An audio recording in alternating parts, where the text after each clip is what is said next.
And the United States has been part conquest, but part innovation and part freedom. Other countries have been almost completely conquest. The British Empire became successful because it was part conquest, but also large part innovation and free market. And the United States was an extension of that, of people demanding an even bigger percentage of what they produced. Well, we're going back to the third world model, basically, or the old world model. And it's that simple. Gerald Celente, who's coming up in the next hour, has his new Trends Journal out, and it shows a 6-armed fat man sitting in a Buddhist-type pose with iPhones, iPads, video game controllers, Coca-Colas, hamburgers, and malts, or shakes. And it says, don't blame Obamacare, blame I don't care. And in between the guy's legs is a time bomb, the old classic round black bomb, you know, that Netanyahu held up. Instead, it's the globe with a fuse burning towards it. And that's about right. It's not just that the elite are out of control. It's that they don't even know what they're doing more and more. It's kind of like we live in the civilization built by our ancestors, and we even live in the elite system, the elite setup under eugenics, and they kind of projected the future 100 years ago, 80 years ago, 60 years ago, 20 years ago. But now more and more, it's just delusion. It's crazy town. I mean, our government wouldn't let the troops use DU until 1990 because it's a death sentence. They used to care if nuclear reactors were leaking until now. They used to care if drug-resistant TB was coming across the border, or they wouldn't fly Ebola patients into the U.S. in the past. That's why it's the first time. Because it's a recklessness, a crazy recklessness. And then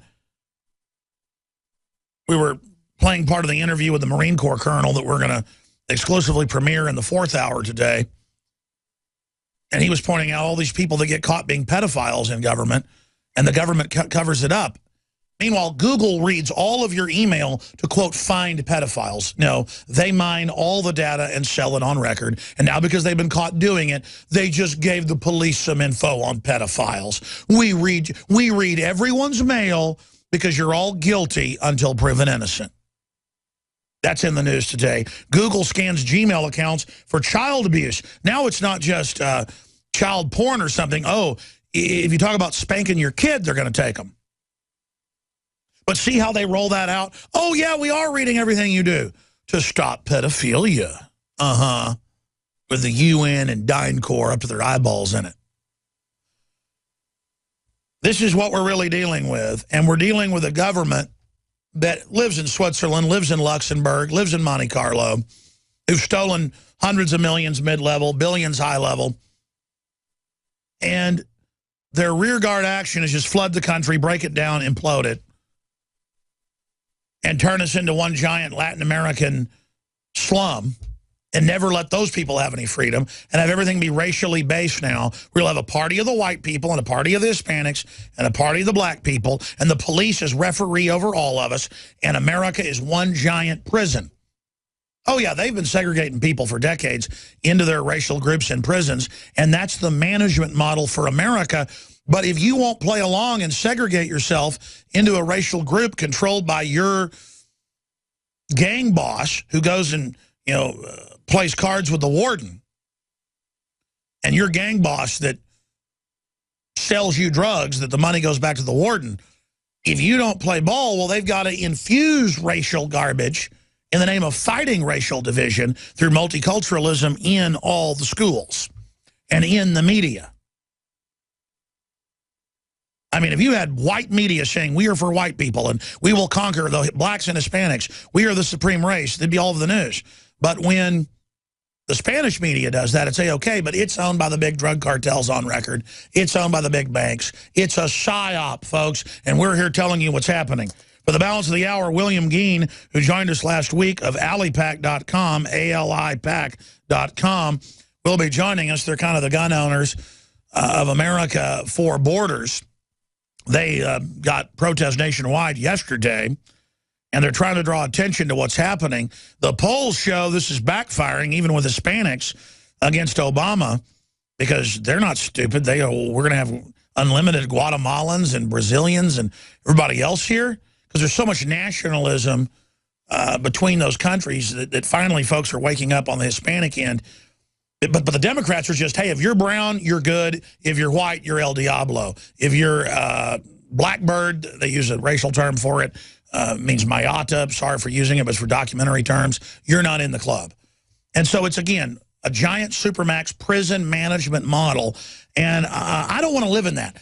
I want to live in a country where we're unified around freedom and prosperity and hard work, not around the Democratic Party, a.k.a. founders of the Ku Klux Klan. William Geen, thank you for joining us. Glad to be here, Alex. And want to just quickly mention your article about the 2 illegal aliens that killed Javier Vega Jr., our Border Patrol agent. You know, I just wanted to mention him because he was murdered by 2 illegal aliens in front of his mother and his father. And in a way, he's sort of symbolic of all of us that are standing up fighting against illegal immigration, trying to defend our families from the hardship and damages caused by illegal immigrants and illegal immigration. Of course, not all illegal immigrants are murderers, and I have to say that because of our enemies that patrol for anything they can grab out of context. But I think that Patrolman Vega, you know, being killed in front of his family like that shows exactly, you know, what the real dangers involved with illegal immigration are. And even after appearing on your show last time to talk about the protest against illegal immigration and the effort to take Lamar Alexander out of office in Tennessee, I received a lot of death threats online through the George Soros hate group Right Wing Watch, which apparently is developing a reputation for generating threats of violence and death against people that do not agree with their communist agenda.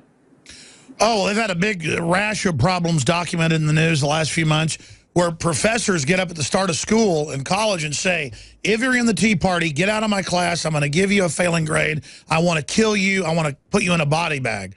I mean, these are not liberals like so many people in the 60s or something. This is a deranged gang who just wants total power and I guess have some fantasy that they're going to be like Stalinist enforcers. Well, on Facebook seems to allow them free reign to do so. And Facebook and Google are both practically extensions of the U.S. government at this point due to the massive amount of tax breaks they get and the fact that the CEOs of both are on board with Barack Obama with his immigration reform amnesty plans, amongst other agendas, as well as being a part of the surveillance society that they're now wrapping around every person in this hemisphere. So we've got a situation where the death threats are increasing. Right Wing Watch had their YouTube account suspended because of death threats against one of their targets. Yesterday, just this morning, we got a report that a convoy of Americans that are forming a convoy along the southwest border right now to bring attention to the border crisis have had to cancel events because of online death threats. So basically, hate groups like Right Wing Watch and others are stirring up death threats against peaceful, political, and racially inclusive American nationalists. Well, by the way, if folks start canceling convoys, I'm going to have to do one because, I mean, so what if people death threat? We get death threats all the time. I had an event with Jesse Ventura and Willie Nelson. It was Willie's idea. It wasn't even my plan because I could care less about speaking to a venue of 10,000 people. I've done it so many times. But he wanted to do it, so we were going to come speak at the last place at the backyard before they closed it and moved it. And they got death threats, and the head of it said, no, you can't speak now because of this. And we said, fine, but then he still got even more upset. I mean, it's just like, this is literally a nation of cowards. I mean, I get death threats all the time, and I'm not bashing the convoy, but why cancel events because the Hispanic Ku Klux Klan threatens it? Well, you know, I thought the same thing, but the truth of the matter is that's Eric Odom's caravan, and I'm not going to tell him how to run his show because, hey, we need everybody out there doing what they can, how they can do it, and just because it's not the way I would have handled it. But I understand your concern. We can't start letting people use the heckler's veto and the death threats and the menacing to get their way. So I agree you have a very strong point there, but at the same time, the call's got to be made by someone on the ground. And by the way, folks, I'm on record going to public deals on the street with no bodyguards. So anybody saying, oh, yeah, right, Alex, I'm on record. The videos, Alex, there's hundreds of them out there. I don't care. I'm not a coward. Alex, these communists and cartel and these backers including many people in suits and ties, these backers of the costly and deadly illegal alien invasion of our American homeland that's killing thousands of our citizens each year, just like our Border Patrol agent Vega just got killed, need to understand many of us either are veterans or are descendants of the veterans that fought the wars and paid the taxes and spilled the blood, their own blood, to defend our Constitution and way of life. And we do not back down to threats. In fact, we point them out with the ability to tell our fellow countrymen that we're being targeted because of what we have to say is a threat to their socialist and communistic plans for this country's destruction. Well, it's just unbelievable, because I'm somebody that's protested the Klan because of their bullying and their sickening activities and their threats against people. And the black folks, you know, still come out and protest against them back when they were blowing up their churches. When I know I was in Waco once, and the Klan leader said, "I'm going to kill you. I'm going to blow your head off." The police wouldn't do anything. You know, I mean, that's my issue. But now the Klan's like a few hundred, you know, guys missing their teeth. And, you know, and then the Democrats like Senator Byrd, Grand Dragons. This is the media, the culture, the Pentagon, everything behind the takedown like Red Dawn of this country. And I know most Hispanics and Hispanic Americans are against this. I know you're talking to them. I don't see how the establishment can get away with this. Yes, I am a Christian, and yes, I am a bit of a nationalist, but I'm a racially inclusive person that's always made these efforts. And they're not going to give, the enemy is not going to give you or I any credit whatsoever for anything along the truth of our abilities to work with other Americans, because they're looking at this like a war, and they don't mind lying for the goals of their war. But in that war out there today, we're 48 hours away from a very important election in Tennessee, where incumbent U.S. Senator Lamar Alexander, who has voted with Obama 62% of the time, is also one of the Gang of Eight immigration reform amnesty voters, is in a narrow race with Joe Carr, who's closed the race on him. And we're talking to voters in Tennessee, Alex, and a lot of, after I was on the show last week, a lot of Alex Jones Show supporters came forward at our website, allypac.us. Your viewers are helping with phone calls right now in Tennessee. They're helping with donations to fund our auto call, which was part of the way that we defeated Eric Cantor. And they showed up at several of the protests at Tennessee and Michigan last week. So, Alex, you have a very large audience that is primed on this issue and ready to take the appropriate action. And I want all of my supporters to know that while I don't agree with everything you say, Alex, and you certainly don't agree with everything that I say, you get more information about what's really happened in this country, especially on the issue of illegal immigration, on InfoWars and Alex Jones Show than in an hour than you get in a month on the mainstream media. Well, I appreciate that statement. But look, it's so bold. Let me ask you this. I know you said it was on a knife's edge, basically, a few weeks ago when you were on, which way this would go. But, I mean, what does the elite plan to do, collapsing the collapsed third world into us? I mean, why does the elite want to wreck the country so bad? I know they want cheap labor and to vote for gun control, but this doesn't help Latin America. It doesn't help anybody. It destroys the industrial base even further. I see polls turning against Obama on this front. What's the score right now in this game? Well, we can always speculate about the motivations of the constellation of different enemies against the United States that are at work here, both from abroad and within. The main thing is that whether we have different opinions on that, let's unify around the existing Constitution and the existing border and immigration laws. If you support the current Constitution of the United States and the existing border and immigration laws designed to protect American workers and taxpayers and Americans' lives from illegal immigrants or anybody from outside the country that would come here and cause us harm in any way, then you're with us. We're together, white, black, Hispanic, Christian, Jewish, agnostic. We are together on those principles. And one of the things I'll mention that I think the elites hate is people that operate on a basis of principles, on a basis of fairness, on some type of consideration other than what you mentioned in the lead into this segment, Alex. They want to return to the blue-blooded aristocracy, kings and queens rule of the people. And that's why you find so many billionaires like George Soros and Michael Bloomberg and Rupert Murdoch all singing the same immigration reform amnesty. Let's flood the United States with perpetual waves of tens of millions of illegal immigrants until the people that had built this and sustained this country for 200 years can't even look out their window without bumping heads with somebody fresh to the country there illegally. They're doing this. They're all on the same page. And we, the people, the vast majority of the United States, despite what you've heard in some of the designer polls by these billionaires, the vast majority of Americans want our existing laws enforced, and they want the illegals to go home. And that's what we want. And on the national battle, a lot of it's going to depend on what happens in 48 hours. In 48 hours, if Senator Lamar Alexander loses his seat, if AliPac is able to afford to be able to complete this very expensive auto call that we're running out of funds on right now, if we can get more people, free volunteers, on the phone with us over the next 48 hours, if we can take down Lamar Alexander despite some dirty tricks that your audience might find interesting, that he's trying to deploy to hold on to power corruptly, if we can take him down, it will send a complete ripple through the ranks of the elites.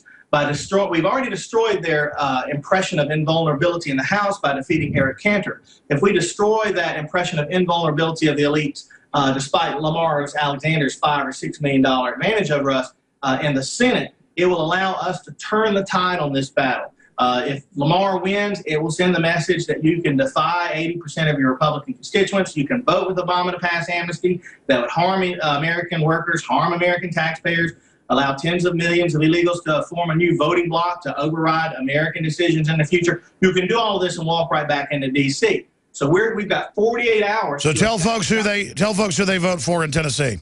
Vote Carr, not Lamar. Joe Carr needs all the volunteers and all the donations he can get in the next 48 hours. Joe Carr is within a few percent points of Lamar Alexander. Over at alipac.us, we need volunteers and donors for our auto calls and our volunteer calls in this very, very close race. Absolutely. Lamar Alexander was involved in the North American Union. He's involved in every horrible thing. I mean, he's literally like Harry Reid. Well, he's got an ace up his sleeve. He's got a vote splitter named Dr. George Flynn out of Memphis on the ballot, simply for the purpose of splitting off enough. Yeah, that's right. People got to vote for Carr. We'll be right back. Now you can watch The Alex Jones Show live as it happens at Infowars.com/show. You'll find links to all of our content there and a free 15-day trial for Prison Planet TV. More than 60 movies and documentaries all in one place at Infowars.com/show.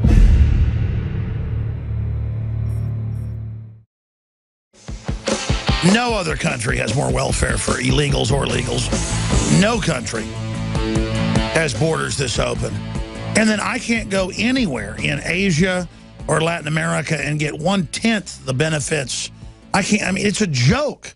And then we do all this, and the Democratic Party goes, white people are bad. And Michael Moore says anybody that owns guns is a racist white person hiding in the woods afraid of black people. When blacks are the biggest victims of gun control. If you look it up. I mean, it just makes me so angry how nasty the Democratic Party is and how nasty the rhinos are. Lamar Alexander, Boehner, all of them. John McCain, there's got to be election fraud to keep him in. But bottom line, we need to get rid of Alexander tomorrow. You need to vote for Carr, not for the other vote splitter. I've been following that race. There is election fraud, but a grassroots movement can overpower those machines. They can only steal it with small percentages, according to all the voting experts, PhDs, Bev Harris, you name it, who've been on here. William Geen of alipac.com. Other key points you'd like to make before this segment ends? Last week, you and your viewers had a big interest in our national protest against illegal immigration that's occurring on overpasses, intersections, outside Mexican consulates and state houses across the country.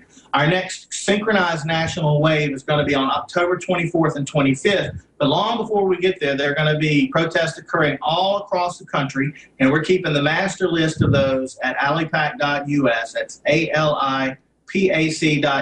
And the people that get on our email alerts will receive a direct copy of that. Now, we do have Facebook events and pages that we're using, but everyone realize that it's a one-way mirror on Facebook, and on the other side of that, the enemies, our enemies and the enemies of America, watching every keystroke and everything about us, and we can't rely on them for the communication. So email alerts are the main ways that we're coordinating those, and we'd like to have. That's right. We always use enemy platforms like Twitter, Facebook, Google to reach people, to drive and build our own separate platforms, because they've openly been censoring us and openly using the systems to combat liberty. But the good news is there's so many of us on Facebook and Twitter that we're beginning to overpower them. That's true. And also the Power of Talk radio show host combined with the internet has entered a new phase after we saw 5,000 to 10,000 Americans like us brought out against illegal immigration in Boston 2 weeks ago. You were talking about maybe doing one near the border or something like that. And if you did that, Alex, or if you did one on October 24th, 25th, or before then, we'd be glad to support it. I'd be glad to fly in to be a part of it. Especially if you can get, I'm a big fan of Gerald Salente. I'm not sure if you can get him on any event for you, but big fan of Gerald's. Anything like that you want to do right now, Alex, the indications we've got out of Boston is that people are ready to take action and make a stand. Well, I think definitely we need to have some demonstrations and stuff if people are being threatened not to have them. Because, you know, if the Klan starts threatening to blow up black churches, if they march, I'm going to go march with the black folks like I've done before.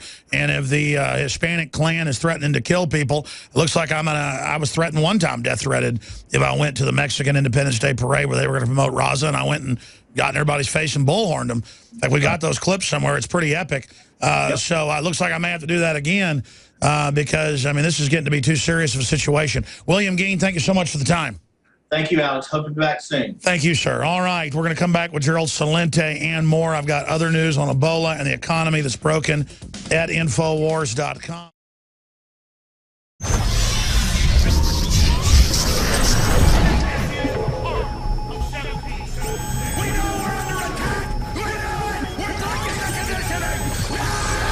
Alex Jones here for Infowars.com.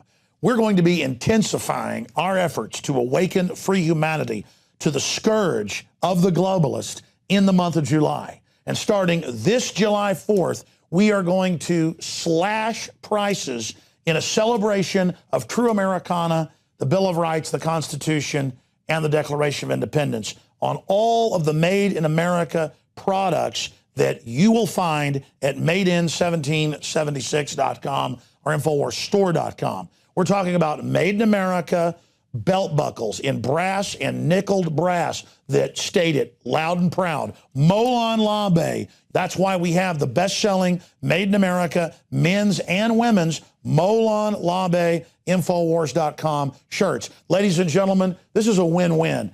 You vote with your dollars. You support the most hardcore organization out there for promoting true ideas of libertarianism, constitutionalism, basic human empowerment. But more importantly, you get T-shirts and belt buckles so you can meet like-minded people. So you have a conversation starter with friends and family and coworkers. We are reaching out to each other.